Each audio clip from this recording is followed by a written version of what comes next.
Great to be back for the what is this? Is this the fourth or the fifth? We're in April, so it must be the fourth of these events. I've been really enjoying them. It's great to see a couple of you back and some new people too. So yeah, there's going to be 8 of these, one a month. I've been finding a load of value for me personally because I'm writing this book, and each one of these is on a chapter. So I've really been enjoying talking about this and hearing everybody's thoughts. I think it's also such a broad topic that we've been able to kind of just see where the discussion takes us, which has been really fun. As with the other ones, we'll in the last 20 to 25 minutes, we'll have a little look at an extract of a classic bit of philosophy, just for something a bit different. Next time, we're going to be discussing private property in Utopia. If you want to read something about that, you can read my piece from last week on my Substack on that literal topic. But we will discuss that next time round. Today, as you'll have seen, we're thinking about prisons, prisons in Utopia. I think this is for me, I think this is one of the most interesting questions in utopian thinking. We'll start, as we have before, with some introductions and a chance just to say something about yourself if you want to, maybe something about your interest in the topic, or you have a general interest in freedom or utopia or prisons, or maybe an idea you'd like us to discuss today. Like I said, I'm very keen that this is a kind of collaborative exercise where we, as a group, discuss what arises. I'm also going to keep an eye on the direct messages, which I actually can't see where the option's gone on my screen, but if you want to pose questions or anything that way as well, feel free, whatever works best for you. There's also a load of Interintellect guidelines. I'm not going to impose any rules from the top down, but one thing I will try to do, which they suggest, which I think is a really great idea, is just some vague kind of equal speaking time. If people want it, I also understand that not everybody wants to speak, and that's also perfectly fine. But do please know that we want to hear your views. And your criticisms, your arguments. Keen for this to be proper philosophical debate. So we're going to do some intros, then I'm going to talk for 5 to 10 minutes on some thoughts I've been having about this particular topic, and also the kind of freedom and utopia theme a little bit. And then we'll go around the group, some responses, some thoughts, some ideas. And then we'll have a little pause after about an hour, and we'll go into the final 20 minutes or so on an extract. It'll just be a paragraph this week from a great contemporary book. One of my favorite contemporary political philosophers, Tommy Shelby, wrote a great book that came out last year or the beginning of the previous year called The Idea of Prison Abolition. I thought we'd have a little look at something of that. So introductions. I'm Rebecca, I'm a political philosopher. I'm writing a book called Freedom in Utopia, particularly interested in whether there'd be prisons in Utopia. This is, for me, one of the guiding questions that brought me to this topic. So let's go around. Some of you I've met before, so haven't I? Oh, Jess is joining us. Excellent. I'm just going to let her in. Just in time for the introductions there, Jess. Good to see you again. Let's go around and Victoria, would you like to go first? Great to have you with us. I am interested in Utopia partly because I sell real estate, and so it's an issue that comes up a lot in the sense that people have lots of ideas of what they want and they think they know what they want, but then when they're given choices of reality out there, it's interesting to watch what they do because it leads them to different places and different outcomes. So I guess that's one angle. I am just I live up in the Twin City area of Minnesota, and is that good? That's a little intro. I love your example of people thinking they know what they want and then, voting with their feet in a different way. I think that's such a great example. And yeah, I've heard all kinds of things about Twin Cities. Keen to, as an English person who's just moved to America, I want to know all the American things. So I'd be very keen to know some more about that. So hopefully we can bring that into our discussion. Shine, good to see you again. Do you want to go next? Yeah, I'm Shine. I live in New York City in Manhattan. Background in physics and computer science. I have a general interest in analytic philosophy as an amateur, and I was thinking about this project, this particular topic, and my first thought was I can't imagine a society without prisons. But then it dawned on me that we didn't have prisons for like the first I don't know, 195,000 years of our species existence. So you know, I'm excited to think about how's that's possible. The thought didn't occur to me until like this Zoom session. It's a really great point. I remember talking to a friend who's a philosopher who works a lot on punishment and crime and punishment, all the cheerful things. And they made that point about the history of prisons and how incredibly recent this is as a core institution in society. It's kind of mind blowing when you first really think about it explicitly, isn't it? So I really like the way you frame it there. Jess, great to see you again. Hi, how are you doing? Hi, this is Jess. Sorry that I didn't get to properly RSVP, so I feel like I'm crashing. Thanks for having me. I'm good. I'm Jess Apgar. I am in Manhattan as well. I'm currently in my office, so if I have to go off screen or anything, it's because I'm still at work.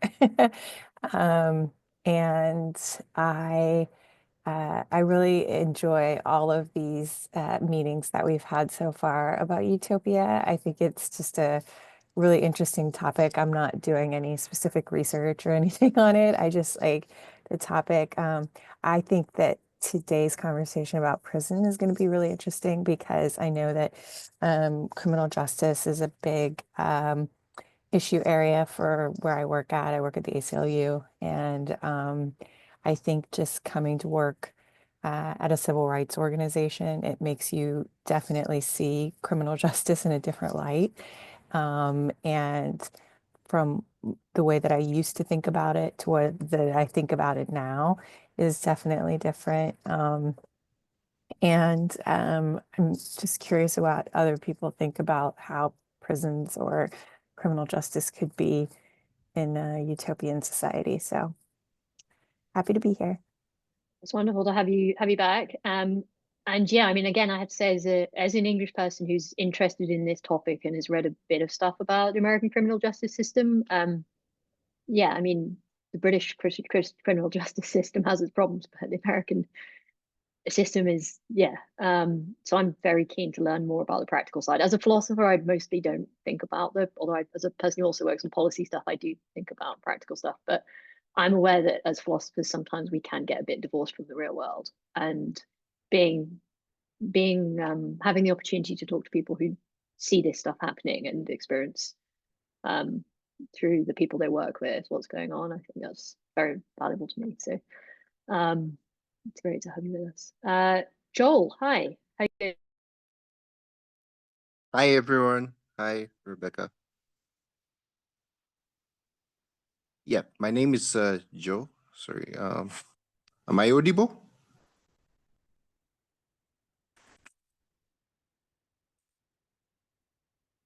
Well, everyone seems okay. Hi, I'm Joel, and I'm an entrepreneur. I'm passionate about philosophy and in particular humanism. So I'm very much drawn to discussions around utopia and maybe the kinds of topics that we're discussing right now. So I have a particular interest in those, and I'm keen to hear what some of the thoughts are, and I'll share mine as well. Thanks. Well, that's wonderful. I'm very keen to know more about your humanism. I'm aware that people define this in different ways, so hopefully we'll get to learn something about that, Joel, this evening. That's very interesting indeed. And Trey, hi, how are you? Hey, my interest comes from, I guess, very general, but I thought this was the whole series is a good juxtaposition with other series going on with the Tocqueville reading group, reading uh, Jane Jacobs' Death and Life of American Cities. And then there's one that just started like in the last 2 or 3 days about charter cities, I think around the world, but at least the first one was focused on charter cities that are currently being built at some stage in Africa. So this to me seemed right to go right along with that. That is very interesting. I find the whole charter city discussion I mean, generally so interesting. So that's great to know people at Interintellect discussing that. That's very fascinating. Hopefully, I also love hearing about the Tocqueville group on these sessions. So yeah, hopefully we can bring in some of that this evening. Okay, I think that's all of us for now. Oh, I've just seen that I can now get the chat. Excellent. Right, good. So I thought what I might do is just talk a little bit about some of my thoughts on this. I've started these previous ones talking through the kind of Freedom and Utopia project. I'm aware I've done that a few times and some of you have already heard it. So I'm just going to be very brief on that. But anybody who hasn't been here previously and wants to know a bit more about that or wants to share their thoughts on the topic more generally, then we've definitely got time for that too. I'm just aware that the prisons topic is such an interesting one. And there are so many different but quite strong views people generally have about this topic. I'm quite keen to get straight onto it. But just generally, this series is sort of slightly tracking for my own selfish purposes the book I'm writing, so kind of a session on each chapter, something like that. But hopefully they're sufficiently interesting for general use. I also do think the kind of one central thought of my book is something like, look, there's loads of different ways you could define utopia. But the particular definition I'm using, which is thinking about the best possible society, regardless of whether we think that's a good definition of utopia, I think it's a quite useful tool, certainly as a political philosopher, because we can't just say, if we want to think how free we should be when we live together, if we're constrained by thinking about how free we can be living together in society, the answer can't be just go off and live in the hills. That might well be how we're most free. But I don't want to answer that question, or at least not in this project. I want to think, how free could we be in a society? And by that, I kind of really mean a political society, a place with institutions, with law, as in human-made law. Of course, one of the institutions, at least as Shine has pointed out, in recent history has been prisons. And then best, I'm talking really about best for in an objective sense of it's good for human beings to eat food, it's good for human beings to learn stuff, not just what are my subjective preferences. I want to eat ice cream all day. I don't, but if I did, that might not be the best thing for me. And then possible in the sense of nearby possible. So not, if none of us needed to eat food, or we could fly, or we could live forever. But possible, so for instance, new technologies, I think, mean maybe we could quite quickly live in a more abundant society, to use a word that's very popular at the moment. So those are some useful constraints. I find them generally useful. I think they might be helpful in our discussion of prisons. In terms of the prison point, I got onto thinking about this pretty early in this project, because it strikes me that if we're interested in the relation between freedom and political society, putting someone else in captivity is probably the clearest example of the really comprehensive deprivation of another person's freedom. We might be able to think of more extreme versions, so killing somebody, for instance. But it just in terms of a kind of persistent and comprehensive ongoing deprivation of someone else's freedom, putting them in captivity is going to be pretty high in the list.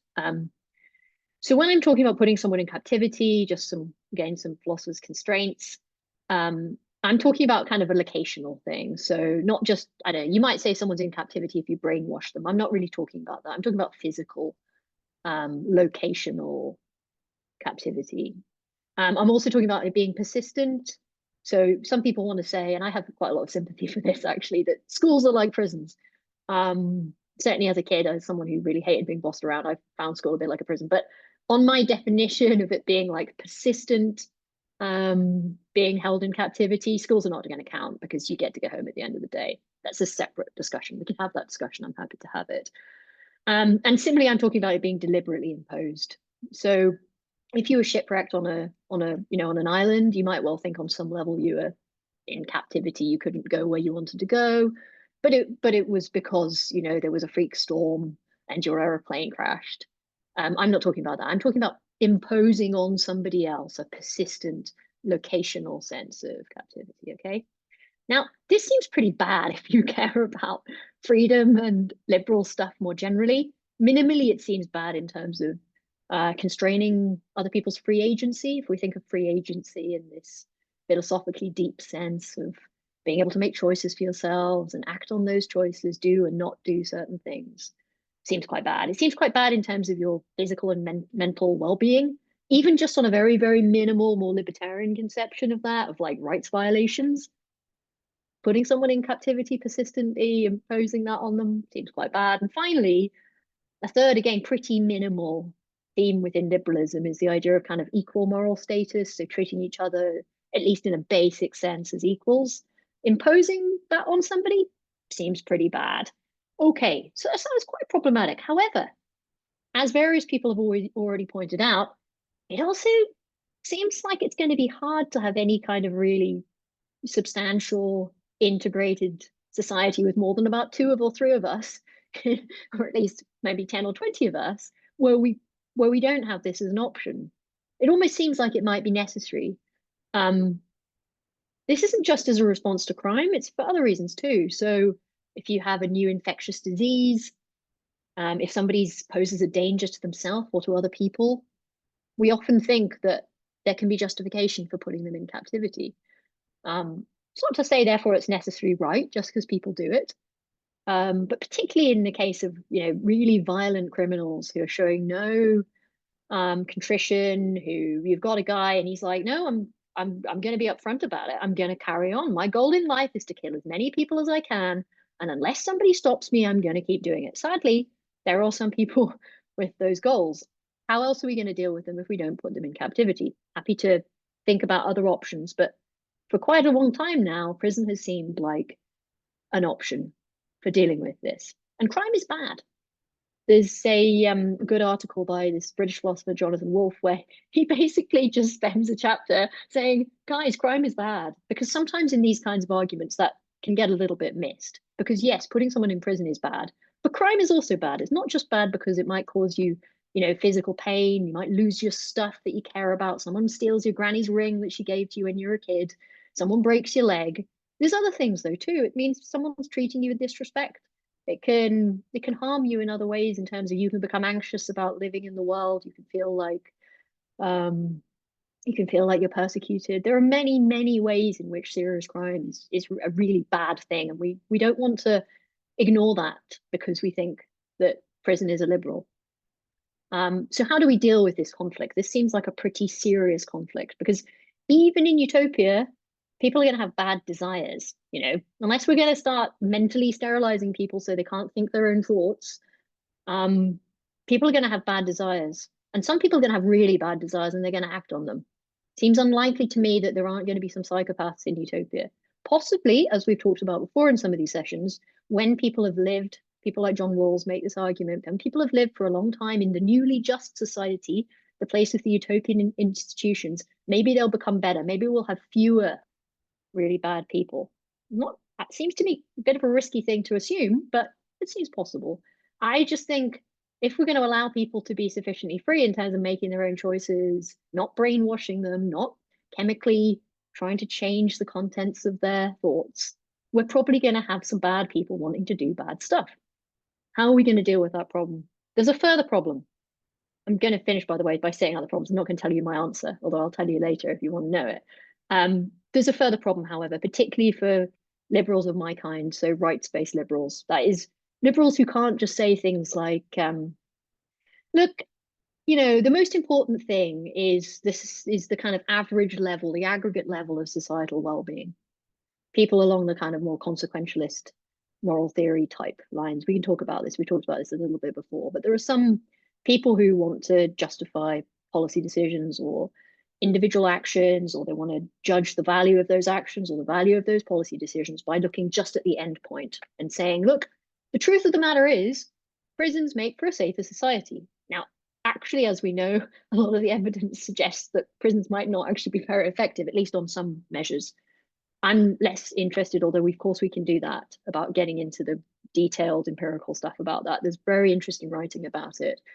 But let's say it's true, right, that prisons made society much, much safer. There are some, anyway, there are interesting studies we can look at. Let's just pretend that we know that.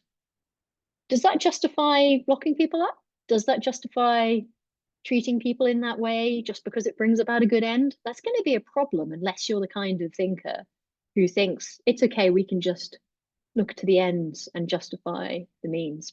There may be some arguments on which you can do that, but I'm going to have a bit of a problem with that as a rights-based liberal, if we want to call it that.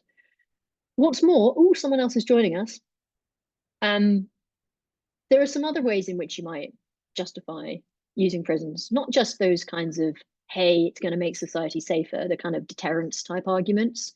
So the deterrence type arguments say things like, both it makes society safer because those people aren't out there, but also, oh, and another person, but also it's like something that people are scared of. If they know that there's that threat, then they're less likely to behave in that way. Who cares that it's going to scare absolutely everybody? It's going to scare the person who might actually do the bad thing. Those kinds of justifications are going to be hard for someone like me to make. There's another set of justifications which say it's about retribution. Like, if you do something bad, it's justified to do something bad to you. Those kinds of arguments are also going to be hard for the rights-based liberal, because retribution's pretty hard to defend if you believe in stuff like equal moral status and dignity.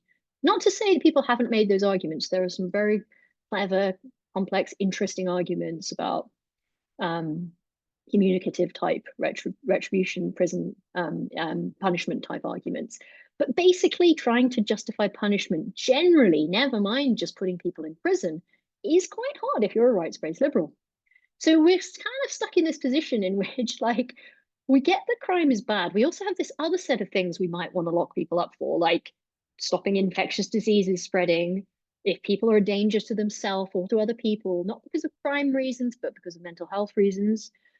It seems like not being able to put people in captivity might lead to really bad results, but then we can't just use the results to justify doing this thing. I mean, this just seems like a complete and utter quagmire. Even in the best possible society, if you accept people are going to do bad things, and also accept these other issues around new infectious diseases, are we going to have to deal with having prisons? If we do have prisons, what are our prisons going to turn out like? Are our prisons going to make us the kind of people who therefore think that this is an acceptable thing to do? We're going to bring about all these other problems like, oh, the innocent people get caught in there too. It's not just, is it okay to do it to the criminal, as in the person who actually did the crime? But, you know, along the way, we're going to capture. So some people make great analogies. Tommy Shelby, who we'll talk about at the end, makes a great analogy with the death penalty. So obviously, one of the strong arguments against the death penalty is you're gonna probably kill some people who shouldn't have been sentenced with that. Not just because that sentence is a bad thing in itself, because the death penalty is bad and wrong, but because they were actually innocent. It's the same point about prisons. And if you feel strongly against the death penalty, you might well feel strongly about prisons, because some of the same things apply. We're talking about persistence, either in the sense of being dead or in the sense of being locked up. We're talking about all of those liberal problems earlier, rights violations, equal moral status problems. I mean, this really seems like a very difficult problem. It seems like we've got something that's necessary to a society, even the best possible society, as a means for dealing with serious crime threats, but also something that just seems deeply problematic on any conception of the good that takes not just freedom seriously, but also equality, dignity, well-being. I'm going to leave it there. I have an answer of a kind, but I want to know what your answers are first, or indeed whether you think I've posed the questions correctly. Maybe you think I'm getting it wrong and that actually this isn't a problem at all. Who wants to go first? Jess, let's go to you. I had a question. Okay, great. A question. Let's have a question first. What does equal moral status mean? Yeah, I mean, that's a great point. So I'm thinking something like, if you think there's lots of different senses in which people might be thought of as equal, you might think, sometimes people say, hey, we need to fight for equality. They might be meaning equality in a really, in a big sense of everybody being equal in all senses. That's quite hard to even understand what that would mean. But for instance, you get some people who want to say everybody should have the same level of income, or everybody should have the same amount of wealth, that we should distribute resources of some kind evenly across a society. We know from history, when people have tried to do that, it doesn't always work out very well. There's also problems that even if you were to, at this point in time, share out all of the world's resources equally, people are going to use them in different ways. People are going to have different needs and preferences.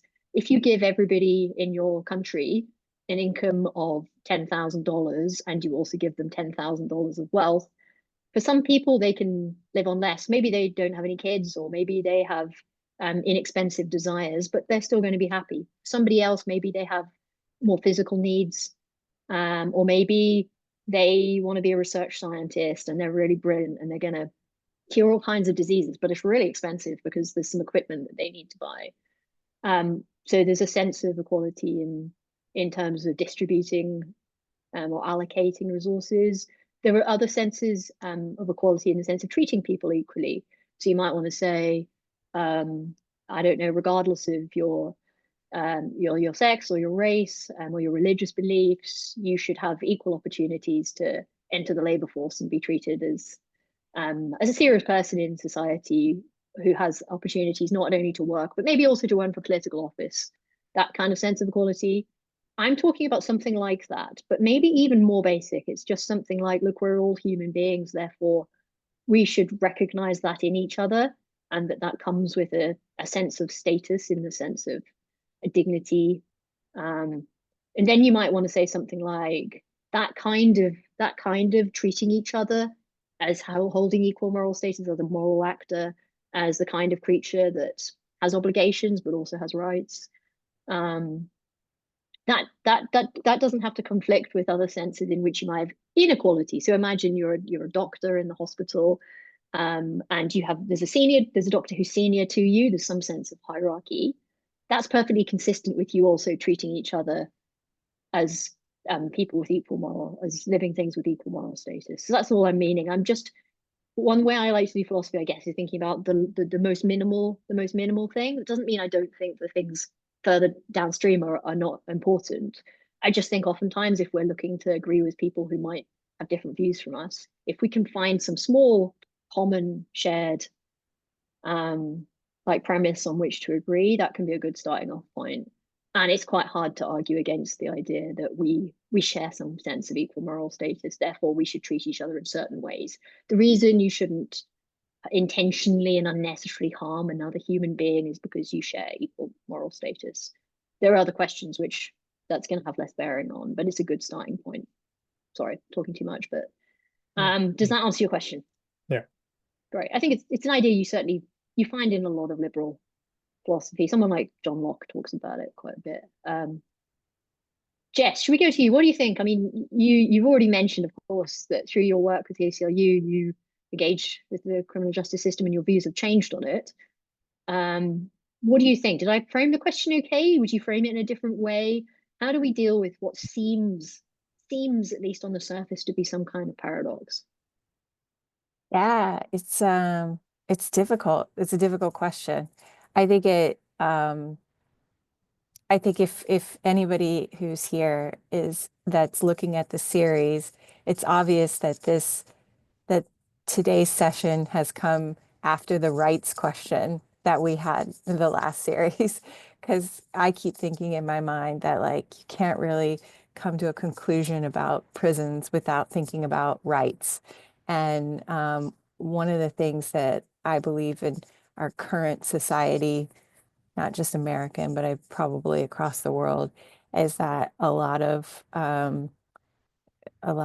prison and criminal justice has been more focused on like fear-based policies rather than just like what you're talking about, like basic moral equity and rights. Like what is like the basic rights that every human has? Because if you really break it down to just like every human has the right to live, so only people that are murdering people are going to go to prison. Well, a lot less people are going to go to prison then, if you think about that. Or only people will be locked up that could cause, which could then like be people who have COVID or something. So they would be, under restrictions until they're not causing possible deaths to other individuals or something.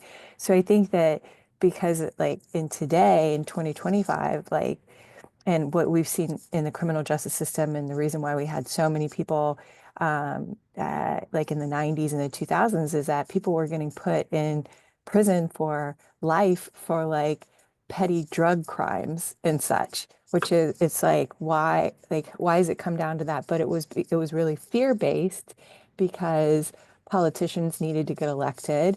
And so they were saying, well, drugs and crime are scary, and you don't want all these people on the streets and all this stuff. So like we went down this like really slippery slope, and that's how, and then of course, like prisons were making money and profits, because these are all run, like at least in the United States, a lot of them are run by private companies. And so they're making money on having these people there. And then, of course, like there's all sorts of other things about having people in prisons, and they're forced labor. Even according to our Constitution, you can force them to do labor. So it's like this really messed up system, where if we were to just strip it away and go back to the conversation that we had the last time around, where it's, instead of like a fear-based, it's more of like non-fear based. What are people's rights? And then if you encroach on those rights, then you go to prison. And so, you know, again, and I feel like we always get back to this, I don't know the answer, but I feel like that might be a way of knowing the answer, is that we really walk it back to a very simple, like, conversation of you go to prison if you're encroaching on those rights that are established by the utopian society. And and that's it. And then if it's other petty crimes or something else, and those are sort of things that are worked out within the community, and not something. And I think that, like Shine said, we lived for a very long time without prisons. And so there are ways to work out these things beforehand, without putting people into prisons. So it's possible. That's my So, thoughts. yeah, it's a really nice way of putting it. If I were going to make one objection, I think I'd say something like, I mean, I'm not a historian, I don't know enough about this, but my understanding is before we had prisons, some of the methods of punishment were pretty nasty. That's not to say that prison isn't nasty. But, if the option is, and this is obviously a fake philosopher's kind of option set, if the option is putting people in prison or chopping their hands off for stealing stuff, although of course your answer would be, and I think it's a good answer, stealing stuff isn't the kind of thing we want to send people to prison for. That's at least an option you have to say. But there are two things. One is like the smaller the society, maybe the easier it is to deal with that stuff, which is why I really like your point around dealing with some stuff in the community. In a large, modern, complex economy, that becomes much harder, doesn't it? Particularly when things are generally centralized. Well, also in our rights-based conversation, I think we talked about like people have the right to like eat and have food. Right. So maybe there would be less people stealing things, depending on, what it, like, obviously if they're stealing like iPhones and stuff, maybe that's something that they don't have a right to have. Maybe people don't have a right to have an iPhone, but maybe there's like less people that are stealing because they're hungry, or they have to feed their kid, or like they have to survive. I think that's right. I think if you cash out the idea of, and again, I think even the right to eat is hard to substantiate in terms of like what the obligations are. And I know we talked about this, but if it's something like, so the view I would subscribe to is that, there's some kind of social minimum for people who can't provide for themselves. And yes, that then becomes, you have sufficient to be able to eat and to be able to feed your kids. Then yes, you'd like to think that there would be less reason for people to steal. My concern is probably to that, you're going to get some people who steal anyway. There's also a further concern that we should talk about, because I really like the way you're framing it. I think it's a really smart way of doing it. Is this only works though if it's not if it's not a serious rights violation to send someone to prison. So if what we're saying is, look, there are some crimes that are such serious rights violations, murdering somebody, that therefore they are the kind of crime we can send someone to prison for, which sounds like a good starting point. We still are going to have this question about, but is sending someone to prison per se a justifiable thing, or is it a rights violation? And we're going to have to make that argument. But yeah, I think I really like that. I particularly like your point about dealing with some stuff in the community. Shine, you mentioned this point around prisons being relatively recent and a lever. What do you think? Do you think it would be possible to return to a pre-prison society? Do you think that the kind of complex ways in which we live these days might preclude that? Or at least maybe we need a new kind of set of options rather than returning to the previous ones. I don't know. What do you think? What's your view? So from my understanding, in like hunter-gatherer times, you knew everybody. So maybe there was just simply policing all the time, effectively. And from what I understand about effectiveness of punishment, people aren't responsive to the degree of punishment, but they are highly responsive to the probability of getting caught. So maybe in older times, a lot of crime was just prevented simply because everybody was being watched all the time by everybody else. And then as we moved into larger societies, it seemed very severe punishments were used, at least according to Michel Foucault. I don't know if he's just making stuff up. But that's what I remember from like Discipline and Punish. And that seems worse to me than prisons. I agree with you. Like, I don't want to be broken on the wheel. I'd rather spend 20 years in prison or maybe even life. So maybe in a surveillance society, we could get back to fewer prisons. I was actually recently in a surveillance society. I was in China for 3 weeks. Got back a few days ago, and it was amazing. I was tracked everywhere. There's facial recognition for absolutely everything, even like buying tea. Like you would pay by getting your face scanned, and didn't mind it as much as I thought. And I don't know. I guess growing up in the U.S., I imagine this is a massive violation, but I realized. I guess I care about being surveilled at home, but like in public, I don't care that much. Uh, so maybe that sort of society is plausible and compatible with um a quote unquote utopia. But I'm still skeptical. It might be just my imagination is limited, but um ultimately you do have edge cases of people behaving egregiously. Um it's almost just like a bell curve. If you have 8 billion people, the top 1 in 10,000 rarity worst people are pretty bad. In a small society, I don't know, they might not be that bad, and maybe every few hundred years you have to off somebody. But it seems like in a large society, it's a constant problem trying to deal with the worst behavior. And it does seem to me that prisons are necessary. We're simply a much larger society than olden times. Yeah. That's really interesting. I have a question for you, and then we'll go to Victoria. I have a question for you, Shine. You said that you didn't mind it so much as you thought you might. Do you think that's a good thing? Do you think that's a bad thing? Like, if you start to think, hey, it's all right because you get used to it, is that damaging you in some sense, or is it actually you just becoming resilient? I mean, were you say you're okay with it, but are you okay with being okay with it? Well, I think there's a lot of upside to it too. From what I understand, well, the Chinese system is brutal in that. I think it executes many more people than everybody in the rest of the world combined. But And that's just the ones we know about, right? I mean, yeah, but well, and so I don't know what to believe in terms of like official statistics of crime. But it does feel very safe. Compared to Manhattan anyway. Like I live in one of the better neighborhoods in Manhattan, but in Manhattan you can walk a few streets and suddenly you should watch out for things. Um, so it's not like I lost something and didn't gain anything, and there is an element of safety to it. But then again, neighboring Japan is also very safe and is not a surveillance society, but for its level of development, it seems to punch above its weight in terms of safety. And part of that might be simply because there's monitoring everywhere. And in terms of me feeling it, I guess it's more of a primal response. Like, am I offended by the fact that well, I'm trying to buy boba tea and this thing has a square around my face of the camera?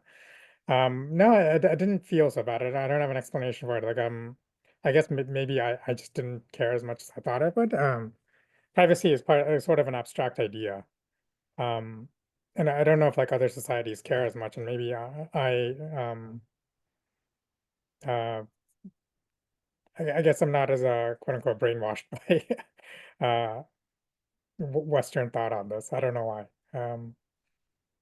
That's very interesting. I haven't been to China. I went to Hong Kong about a year ago, just over a year ago, and I was quite surprised actually also by how I felt very safe just on that kind of daily sense of walking down the streets and stuff.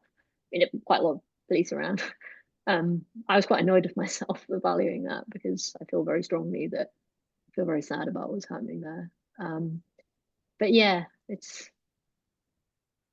whether you see it as a reasonable trade-off or not is probably the question. Victoria, what do you think? What are your views? I have more of a follow-up question because I wasn't the rights-based angle does allow people to lock up someone that will harm themselves or does not? Well, could you repeat that? I mean, that's a big question. I think that for me is kind of the question, actually. I think you posed the question well.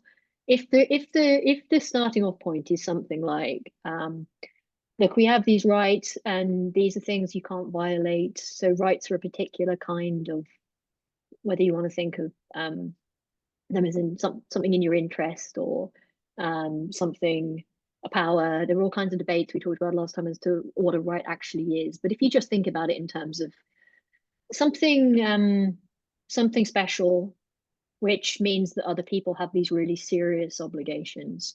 So you have the right not to be killed, therefore everyone else in the world has the obligation not to kill you. And if they do kill you, they're violating justice. So it's not just an obligation in the sense of it would be a nice thing. Like you might say, oh, I should dive into the river and try and save the drowning dog. Might be a good thing to do, but nobody's going to say you violated justice if you didn't risk your life. They might be sad, they might cry, but they're not going to probably say you didn't, you violated justice by not putting your life in your hands and trying to save the drowning dog.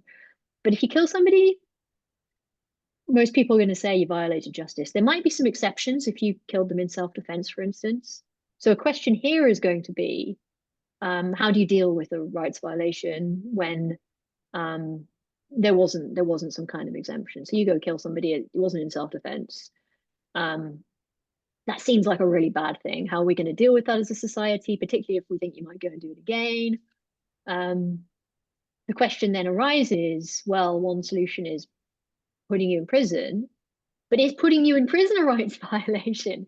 So if, like Jess suggests, we're saving prison for just the most serious offenses, those rights-based offenses, particularly those like really kind of core, very serious rights-based offenses. So we could talk about this all day, but you might also want to say, if somebody walks across your grass, they're violating your ownership right or something. We're not really talking about those kinds of things. Let's park them. We're talking about the really serious ones. But are you violating someone's? Oh, sorry.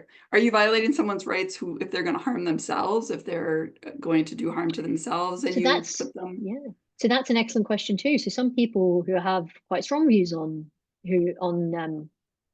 rights violations might well say that is, sorry, I'm just seeing that, what have I done? I think I pressed the wrong button, sorry. Trey put his hand up. Trey put his hand up, okay, good. Excellent, we'll come to you next, Trey. Yeah, some people do think that, for instance, those kinds of health orders that you can carry out against someone else, certainly in the UK, I don't know enough about the American system, if somebody is deemed to be sufficient harm to themselves or to other people, but let's say just to themselves, there's no evidence they're going to be harmed to anyone else, there are certain sections of the law in the UK which mean that they can be put in a mental health institution against their will for a certain amount of time. Some people who feel very strongly about rights violations and what counts as rights violations feel that that's an unjust law, that that's too much of an intervention, that's an imposition, that's violating that person's rights. So the problem is, of course, as with all of these kinds of starting off points, we have to keep going back and working out and one of the questions here is, even if we take this attractive approach to, hey, look, let's just save prisons for rights violations, we have the problem, is putting someone in prison a rights violation? So we have to find a theory that's going to allow us to deal again with that possible paradox. Trey, let's go to your question if that's okay. It was just a comment on the someone that's going to do harm to themselves. I feel like that's not a prison issue. That's a mental health issue, even though they would be technically locked, not locked away, but unable to leave, and thus, that's the same definition as a prison in a way, but with a different goal, I would think. And then also just a couple of things I thought of listening is the quality of prisons in America and probably most countries.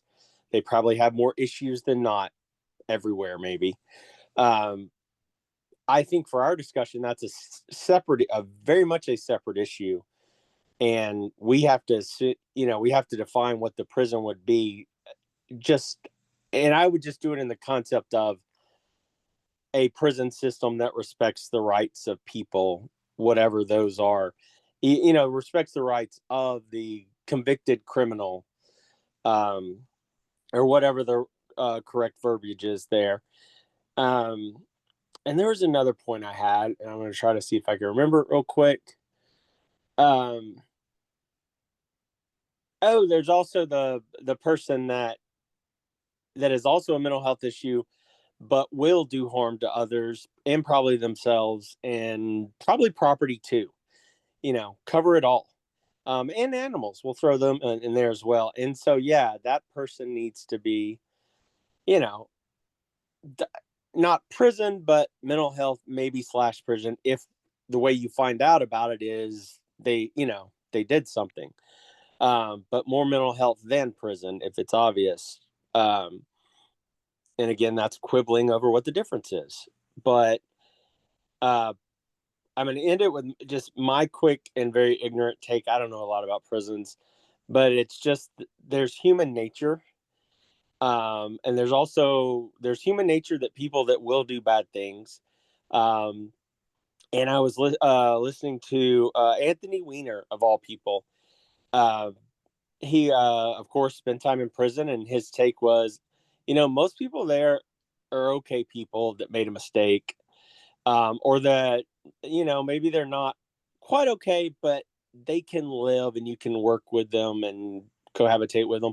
But there are a small, healthy minority. I forget how he worded it, but small percentage that those people in no way whatsoever need to be on the street. They need to be away. And I promise this is my last comment with that is there's also the concept of time, and time in the respect to age is the things we'll do at, especially as a guy at, 16, 17, 18 or 15, whatever the age is. And I'm thinking with a car and speed, there's no way we'd do it at 30, 40, 50 something. And so I say that to say that, someone that did something stupid at 17, while the brain's still very much developing, it's like, it's not a permanent thing. It's prison as a temporary thing for someone to evolve, really reframes it as it's not the worst place ever. It's not the worst situation ever. Granted, what it exists today is the worst situation ever, but it's like in Utopia, it should be a positive in that it's a stage in development. How about that? Wow, a load of really interesting points there. That's really wonderful, Trey. I guess so. One objection to the last thing could be, what if prison makes people worse, even in Utopia? So even if we have the prison where people's basic rights are respected, they get food, they get clean clothes. I've read a load of stuff about the British prison system, and sadly, these things oftentimes just don't happen. Let's imagine also in Utopia that people get access to green spaces and animals and educational programs and training. There's still going to be this problem, though, that they're not treated as a respected member of society, that this that they're being treated as someone who needs to be held separately, that they don't have much autonomy over their life, even if they have in the sense of I can pick to do the physics class or the spelling class. There might be a sense in which that degrades them, has a permanent impact on their being, on their personality. That's a risk, I think, even in Utopia. Anthony Weiner, I have to say, if you haven't seen it, I love there's this great documentary. I think it's just called Weiner. I've seen it like twice. It's amazing. He has some skin in the game though, doesn't he? Saying most of the people in prison like are great, shouldn't be in prison. But sorry, I'm being facetious. It's a really good point. And I think you also raised two great questions, which take us on in our conversation. One, which is in terms of this point around the baseline quality of prisons. So if prisons, aside from the fact that you're locking somebody up, which we've already discussed has these kind of liberal criticism implications. Aside from that, if you're treating people well and even giving them opportunities, does that change the kind of justificatory project? Do we need different kind of justification? Is it then okay?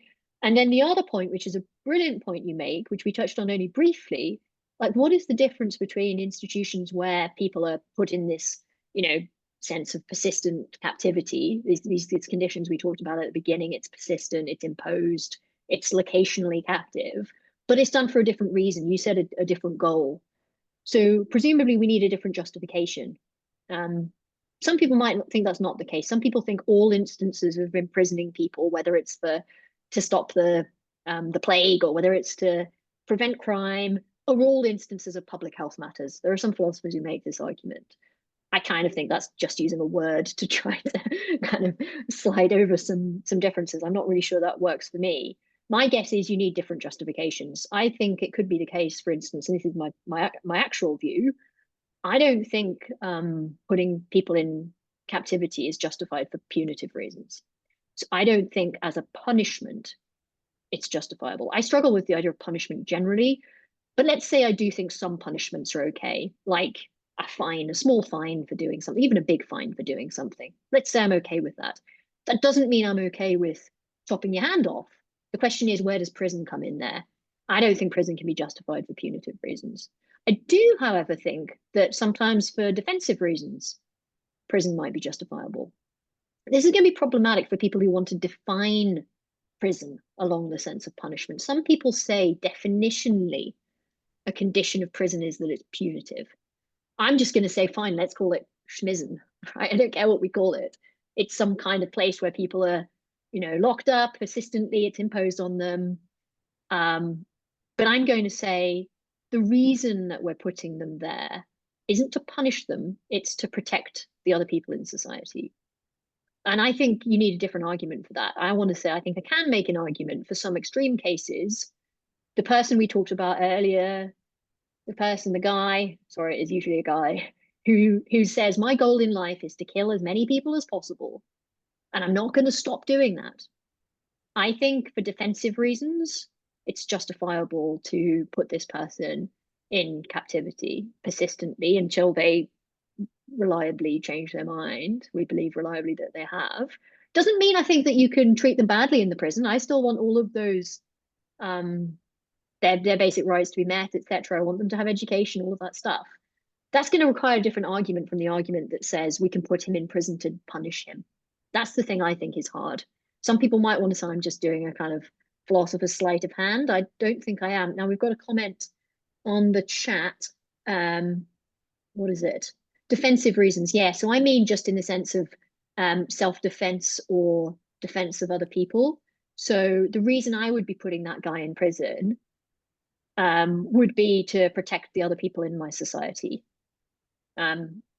So I would say, and again, because I don't think there should be some monarch on high making these choices, I would say it would be a good act of democratic deliberation to determine that people could be held in prison if we reliably believed that they were a persistent and serious violent threat to other people. And I think you don't need to be making the punishment argument to make that argument. And then you can sidestep a load of those problems around the deterrence stuff and the retribution stuff.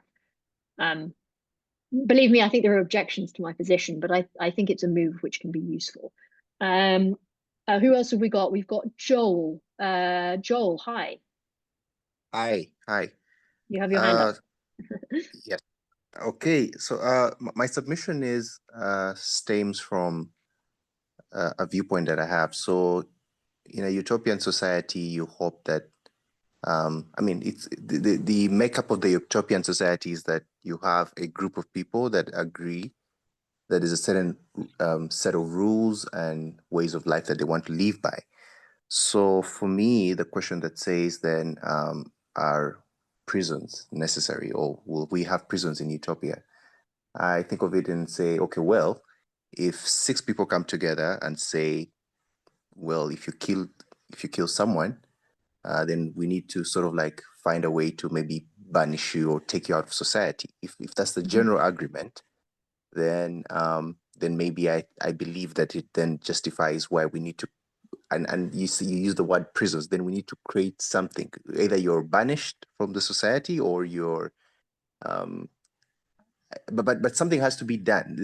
We can't I think then the question doesn't become really whether you're the person who is being put into prison, whether their rights are being taken away or whether they're not being deprived of some kind of basic right that they have. But the question becomes that for the greater good of the society and the community, someone needs to leave because they've betrayed the cause of the community. So that's just my thinking. I think you mentioned that we're discussing maybe the stronger crimes. And for me, I think that stronger crimes really, justify the presence of prisons, because you can only confine people. Otherwise they become a harm to the society in general. Speaking about societies, I think someone, I think earlier on, Shine, mentioned that there were no prisons sometime back. Yes, certainly true. I think I'm familiar that in Africa there was some kind of form of banishment from societies. You do something and then you're banished and asked to maybe go stay somewhere far away or something like that. You're excluded from the society because you've done something that's an abomination to the group. So you're asked to maybe leave and go stay somewhere else. So yes, so prison is maybe just a new thing because at the end of the day, you can't keep pushing people out. They go stay somewhere. Maybe they are a harm to other people elsewhere. So maybe that's why prisons came up, because it's like, okay, we can't chase you away to a forest, but we'll just put you in somewhere at least. That's just my general thinking. I don't know. Yeah. Thank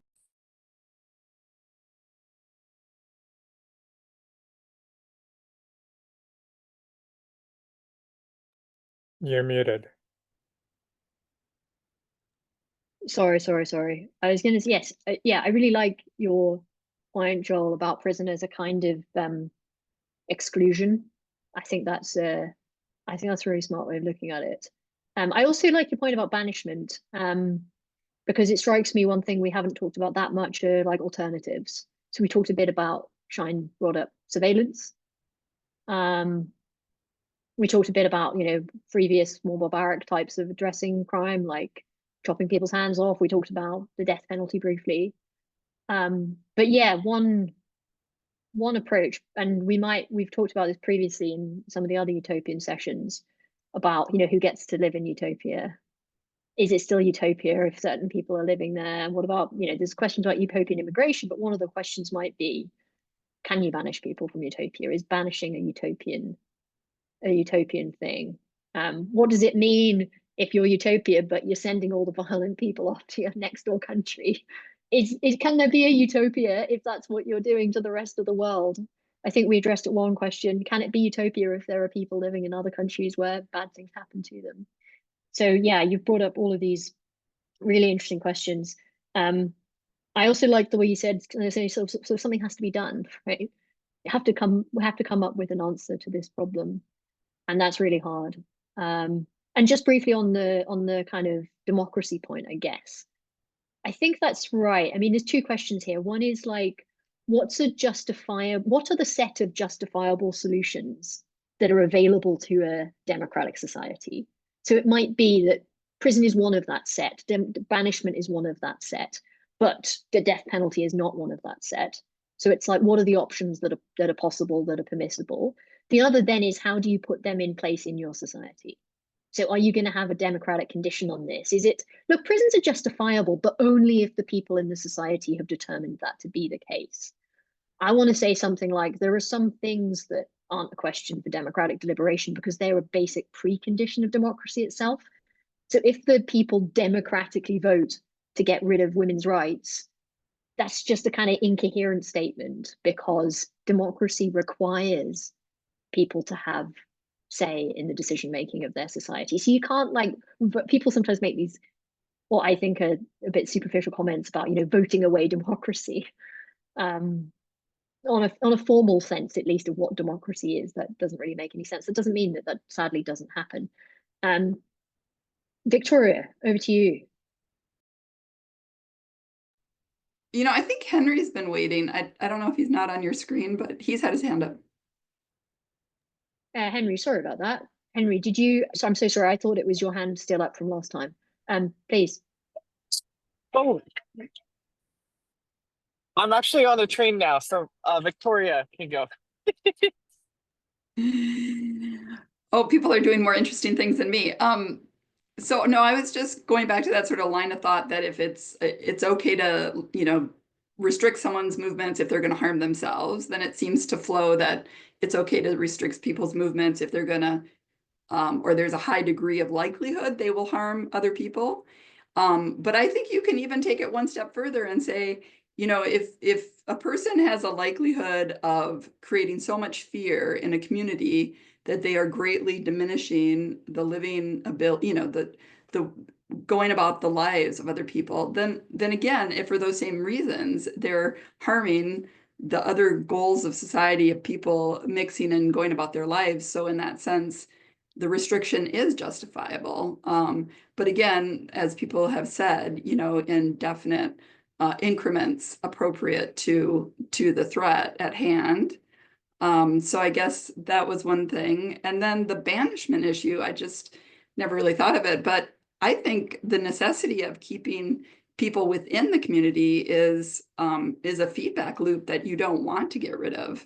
You don't want to banish all the things you don't like and say, because then they don't become real anymore. And you need to have the good and the bad for all, for everyone to look after and think about before they also make decisions and take action. So that's all I had to say.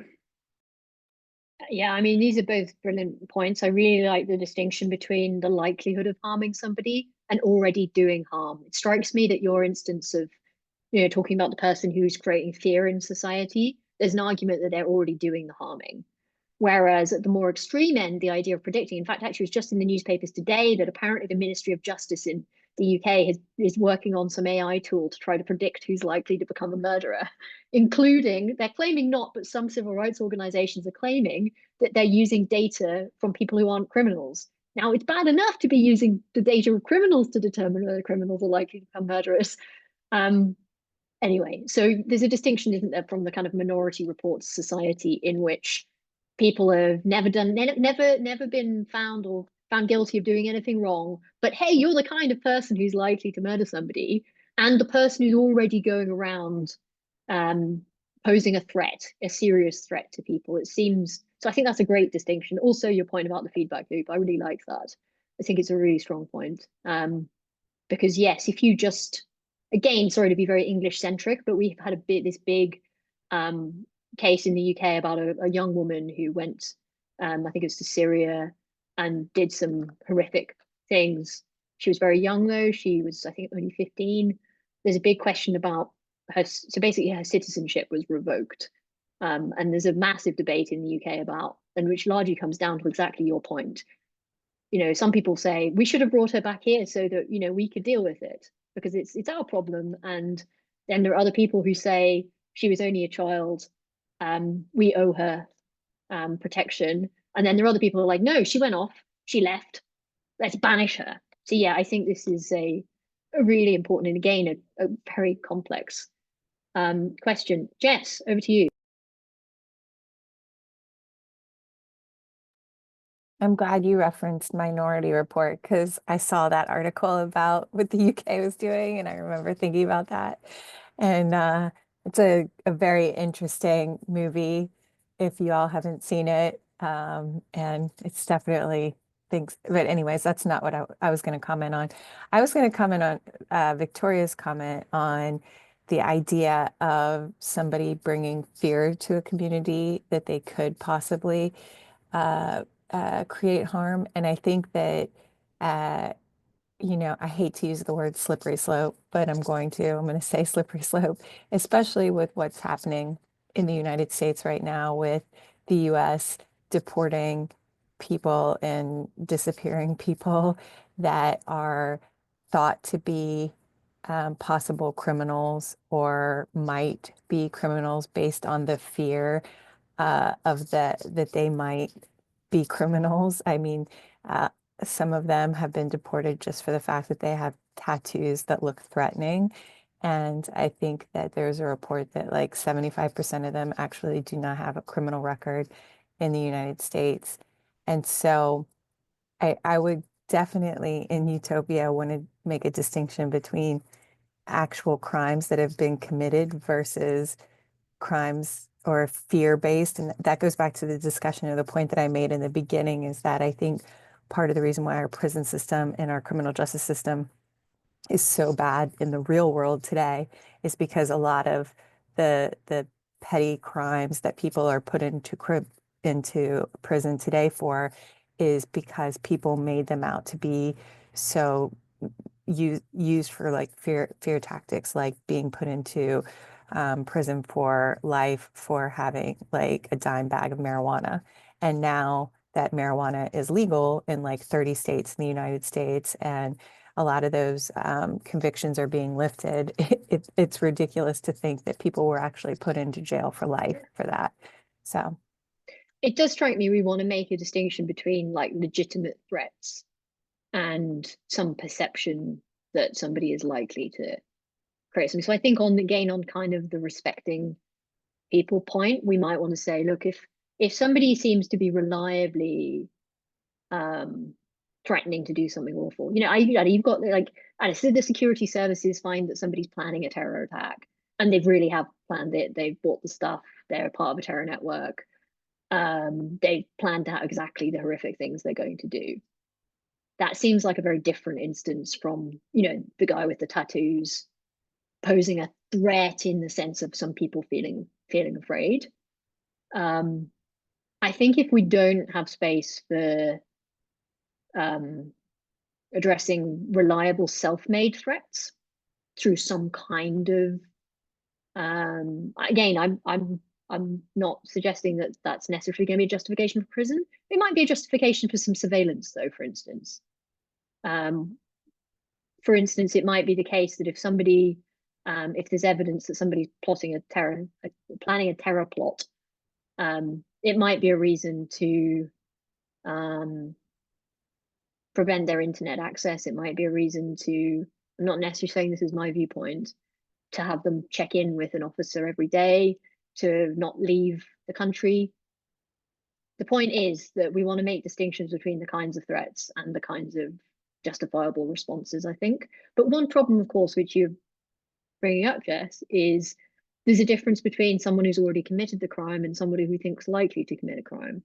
The problem with punishing, if we're going to use the term punish here, the person who's already committed the crime, well, just because they've committed the crime doesn't mean they're going to commit another crime. So it's hard, therefore, to use the defense argument against them unless we take seriously the idea that they pose a threat. So it doesn't necessarily take away the threat-based justification.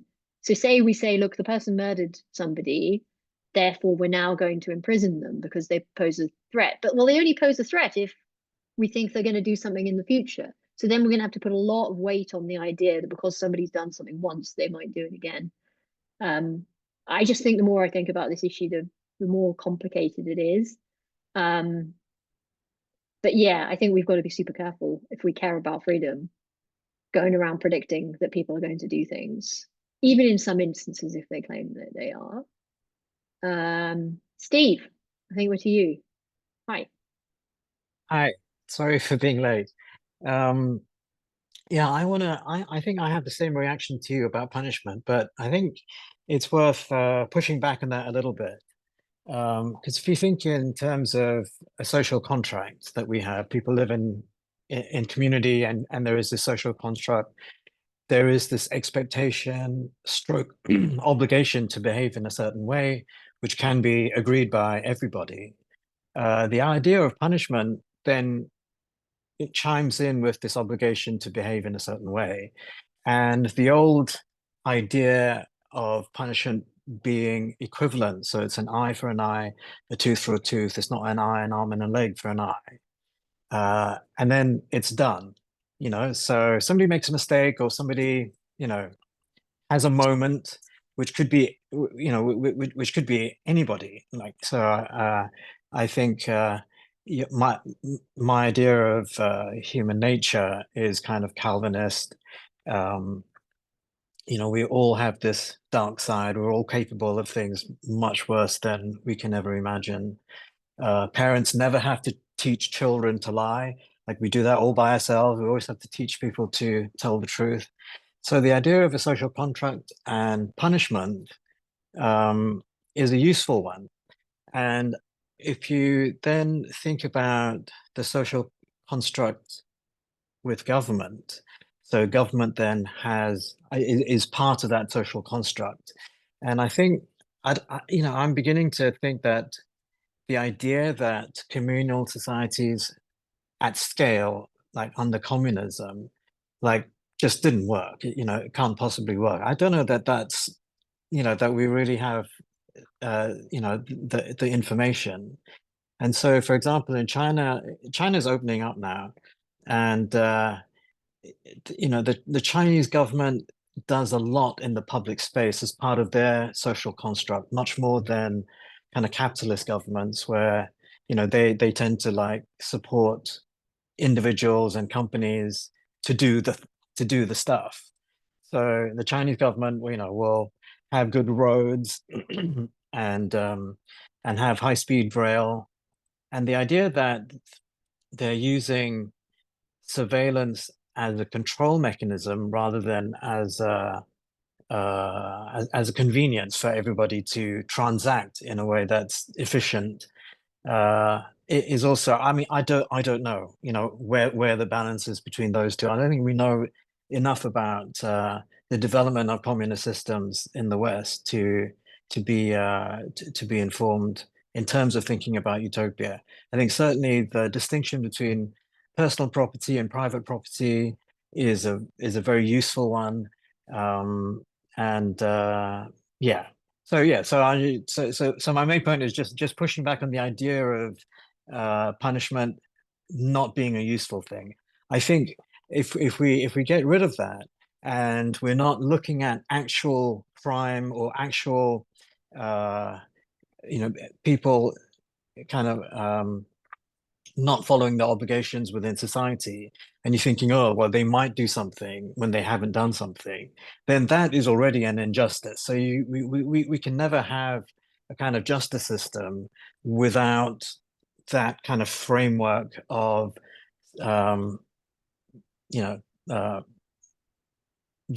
actual crime having been committed. I think for me, it's not so much a question about whether punishment is useful, it's about whether it's justified. So, I mean, it depends on, what you mean by useful, but let's say we just take useful to mean like it's good at bringing about some end or something. Yeah, punishment will do it. In the sense of it might well make our streets safer, but so might, killing every seventh person, because like, it also means, more food to go around. Although it might not, because you kill off all the innovators and they won't make the food. But I'm being facetious, but I'm not sure useful does enough work when we're talking about something as serious as putting people in captivity. And my concern about societies that use that as a justification, I worry about what else they're doing. So one reason my assumption is that the kind of surveillance you have in China is, at least in large part, a control mechanism. It might be convenient. It might well bring about convenience for the people who use it on some level. I just wouldn't want to dismiss the idea that it's also a function, that it has a serious function of control, because I also know some other bad things that go on in China. So if we take those things seriously, which we should, then even if, you know, the social credit system is useful for some of the people who use it, particularly, I guess, the people who, you know, score highly, that doesn't justify it. At least not on my approach to justification. Of course, some people have different approaches. I just think they're wrong. But yeah, I think you put it nicely. I think you outlined the problem nicely, even if we maybe come to different conclusions. Let's go to Henry, and then just very, very quickly, I want us to look at this little bit by Tommy Shelby, because it addresses a question we haven't addressed yet, which I thought would be good to end with. Henry. Sorry. So when I was in college, I mean, I think that like the theories point is interesting because it determines what the goal of the prison is for. So like you know, like I was trying to finish my thought, but I forgot where when I got disconnected. But it's like there's this new, you know, there was a deterrence thing and the incapacitation thing, but there's this kind of idea where, you know, are people born bad and then there's a sense that prison needs to rehabilitate them? Or is there a sense that people are not being successful in life in our society in some way because of unfairness in our society, because their rights are being infringed in some other way, because of some other structural unfairness? And then there's a reintegration thing. And to me, that gets most interesting with this like mental health question that was touched on earlier, because there's, if you're saying like the goal of prison is like there's some bad people and we put them in prison and then they come out and then they're like, if the prison works, they're ready to be good people in society, then you're saying that somebody who is like harming themselves or something like that is like a bad, you know, like a bad person. When in an integration kind of theory, which also seems to be a new, more developed society theory too, which to me seems a little bit more utopian. There's a sense of like, well, no, something has gone wrong for them. They weren't able to access their medication, whatever. They weren't able to get the help before, and that's why they're at this point. So I think it really depends on what the goal, you know, is. And I think we got to get away from this kind of sense of like the people are kind of born bad. And when I visited a ton of prisons in New York State, and what I found interesting about the Anthony Weiner thing was, you know, the worse crimes people commit, the more fun they are to hang out with in prison, because they're actually a lot calmer, a lot neater, a lot nicer, a lot more how we would think of ourselves as like heteronormal, presenting in a professional way. If you talk to go to maximum security prisons and talk to double murderers, whatever, they're very pleasant, very nice people who will talk to you and have a real intelligent conversation. If you go to a minimum security prison where people are in there for possession of something, shoplifting, $250, whatever, they're people who are all over the place. They're not dressed. They're not combed. I mean, they're not people who are pleasant to interact with. So it's really quite fascinating in that sense. And I suspect Anthony Weiner was also placed in a prison with people who've committed serious crimes because he was a sex offender. So I think that's interesting. And then you also get that too when you go into female prisons, because the scariest prison I ever visited was a female prison in New York, because there's like a less you know, there's definitely a lot more of like a people have been successful in society and they should have received some help that they weren't receiving, and that's why they're at that point. Rather with the men, it's a lot more people who have, I guess if you want to argue about rights and choices, have made rights and choices, sort of thing. I'm going to take this chance actually to plug my friend Anna Mott's excellent book. She's done an Interintellect salon before, actually. She's a psychotherapist and psychologist in the UK. She wrote an excellent book called I want to say, it's called something like Women Who Kill or something. It's got like a very kind of scary sounding title, but let me just look up what it's called, because I think you might like it. If Love Could Kill, or A Love That Kills. One of them is the American title, one is the British title. She talks a lot about, she works in women's prisons, and she talks a lot about exactly that problem you're making around that question, that point you're making around people who are in prison because bad things have happened to them. I do think, though, we shouldn't forget the Joe Wolf point about crime is bad. even if these guys in prison are nice guys or they present as nice guys, they're doing seriously awful things. And we can't just put up with people doing seriously awful things. As I think it was Joel said, something has to be done. The question is the thing that has to be done prison? Shine, you've had your hand up for ages. Just quickly, let's come to you. And then I just want to post this this Tommy Shelby quote, and we'll just very quickly think about it. We've only got 6 minutes to go. Shine. There's another idea that we didn't quite touch upon, which is that prison might be good for you. Not just the people that end up there, but its very existence. So not merely that you are deterred and therefore you don't commit crimes, but you might be on better behavior and become a better person simply because it exists. I'm thinking of something like, if you use your real name online, you might save yourself from, I don't know, going on rants or making regrettable choices. And in that sense, you protect your own self and you're just simply better behaved and become a better person over time. And the existence of prison might serve the same purpose. So it is a genuine case of self-improvement or self-maintenance as opposed to merely being deterred. I think that is a plausible thing.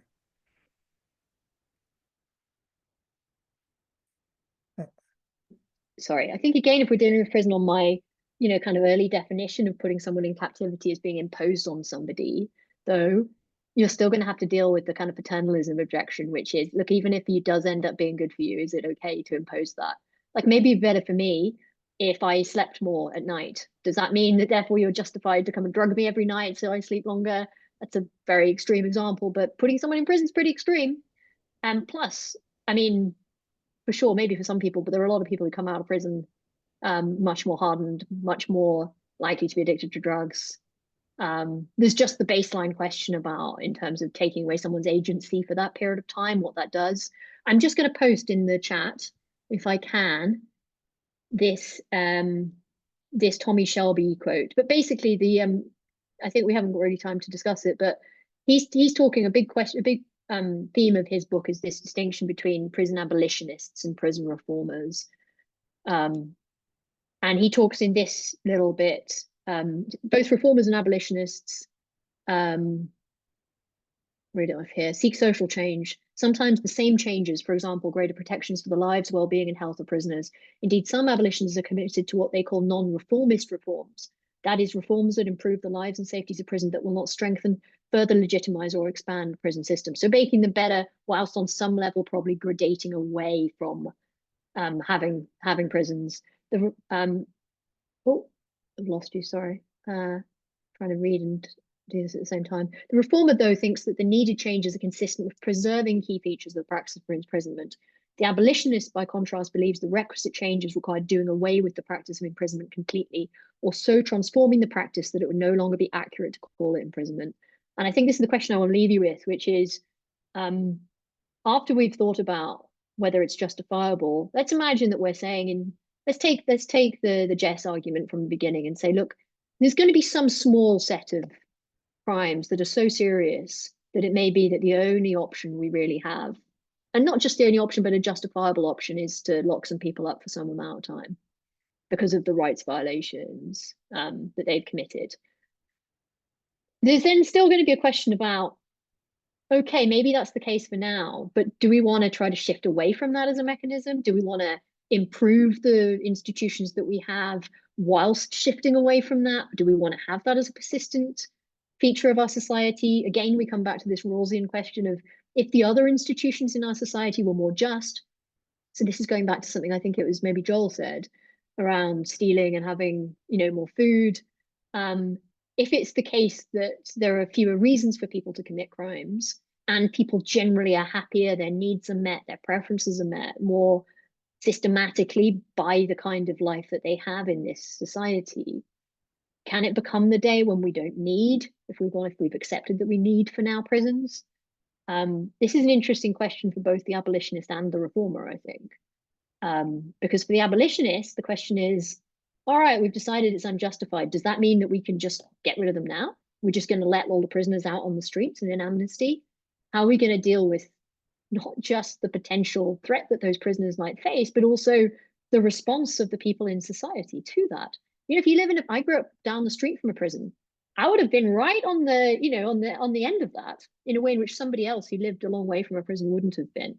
There might have been a riot in my hometown if the prison's gates had suddenly been opened. There was a women's prison, so on the argument we heard that they are some of the scariest places, I think where you stand on that debate is downstream of whether you think prisons are justified. But it's a big question, particularly in a country, in a society where prisons seem to be failing. Is that fair? Any final comments? Oh, we have a comment. Jess, also, how do you respond to a new person to Utopia? Yes, who may not respect that Utopia's rules. That's right. What if we suddenly get an influx of people from the next door country, and they haven't been living in the utopian society? Sadly, they haven't had enough food. Sadly, they haven't had access to the healthcare the utopians have. Or what, are we going to have like a two-tier justice system where prison is only for them? Jess, what do you think? I don't know. It seems like a Star Trek episode to me or something where, you know, they land on Utopia and they've upset the balance. The crew has now upset the balance of Utopia. I feel like, again, this happens even today because the influx of migration, which is a big problem because there's like environmental migration, there's migration because of wars and economic. People don't like that there are new people coming into their world, which the United States is definitely not Utopia, and they don't think that they are acclimating to those countries or those societies fast enough.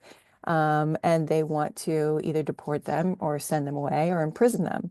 And so, yeah, I mean, I think it takes time to acclimate to a new society, and people have to be patient with that and with the new people as well too. It could take generations for people to acclimate to society. Do you have patience to do that, or do you just immediately turn them away?